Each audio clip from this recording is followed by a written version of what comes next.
होता तो जाहिर सी बात है कि श्रद्धालुओं को रोकना पड़ता, क्योंकि योगी आदित्यनाथ के साथ 54 मंत्री हैं जो इस स्नान में शामिल हुए हैं और प्रोटोकॉल है, सुरक्षा का हवाला भी है। तो ऐसे में मुख्यमंत्री जी ने अपने पूरे कैबिनेट को बदल दिया, दूसरी ओर ले आए और दूसरी ओर पूरे कैबिनेट के साथ स्नान करने गए हैं। तो ऐसे में ये कहा जा सकता है कि योगी आदित्यनाथ जिस तरीके से उत्तर प्रदेश की व्यवस्था संभालते हैं, उसी तरीके से कैबिनेट की बैठक संभालने के बाद अब कैबिनेट के साथ स्नान करने पहुंचे हैं, क्योंकि ये अपने आप में पावन पल है। क्योंकि 144 वर्षों बाद ये ऐतिहासिक समय आया है कि पूर्ण महाकुंभ का आयोजन प्रयागराज की धरती पर हो रहा है। और ऐसे में कैबिनेट की बैठक हुई और कैबिनेट की बैठक में कई अहम फैसले लिए गए, चाहे वो प्रयागराज में यमुना नदी के ऊपर ओवरब्रिज बनाने का मामला रहा हो, मुख्यमंत्री ने उसको भी संतुष्टि दी है, हरी झंडी दिखाई कि आने वाले समय में 6 लेन का ओवरब्रिज बनाया जाएगा। एरोस्पेस टेक्नोलॉजी को आगे बढ़ाने के लिए मुख्यमंत्री ने बात की है। साथ ही साथ चित्रकूट और प्रयागराज को जोड़कर एक नया जो है सिटी बसाने की बात कही जा रही है। मंदिर वाला दिन भी है, चित्रकूट से भगवान राम जुड़ते हैं, सीधे प्रयागराज की कनेक्टिविटी, यानी भगवान राम को आज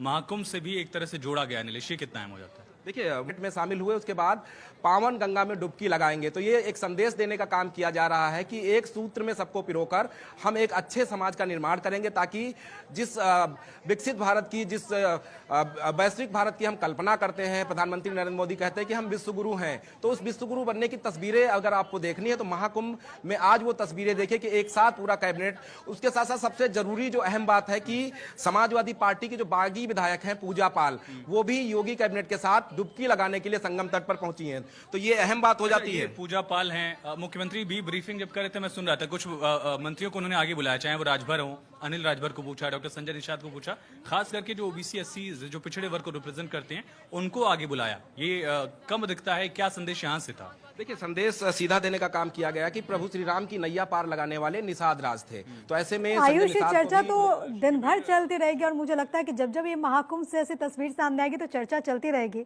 लेकिन पहले बात इन तस्वीरों की जरा कर लेते हैं, क्योंकि तस्वीर बड़ी खूबसूरत है। आयुष, देखिए, बिल्कुल मजाकिया अंदाज में आपको मुख्यमंत्री योगी आदित्यनाथ नजर आएंगे। अक्सर आपने सीएम योगी का सख्त अंदाज देखा होगा। हम देखते हैं कि लॉ एंड ऑर्डर को लेकर के जब बैठक भी होती है तो फटकार लगाते हुए भी सीएम योगी आदित्यनाथ कई मुद्दों को लेकर के नजर आते हैं। लेकिन ये जो तस्वीर है, उनके चेहरे पर वो मुस्कान और कैबिनेट के साथियों के साथ हंसी मजाक करते हुए सीएम योगी आदित्यनाथ नजर आ रहे हैं। वहां पर देखिए कुछ जो मंत्री हैं वो सीएम पर ऐसे पानी डालते हुए, क्योंकि आप भी जब जाएंगे अपने परिवार के साथ, अपने दोस्तों के साथ, तो देखते हैं हम कि किस तरीके से हंसी मजाक का वो जो पल है जो एक परिवार के बीच में देखने को मिलता है, जब आप एक दूसरे पर पानी ऐसे छींट देते हैं। वैसे ही मुख्यमंत्री योगी आदित्यनाथ अपनी पूरी कैबिनेट के साथ जब पहुंचे तो वहां पर मंत्रियों ने भी सीएम के ऊपर ऐसे पानी डाल दिया। तो ये तस्वीरें बड़ी खास थी।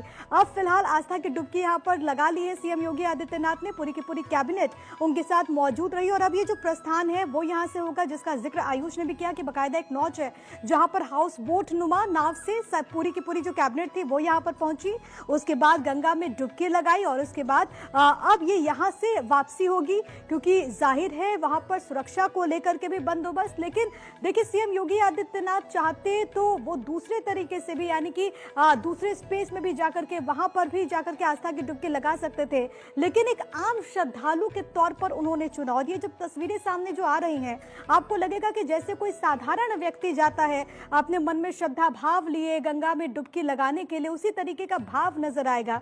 तो ये भी बताता है वो समानता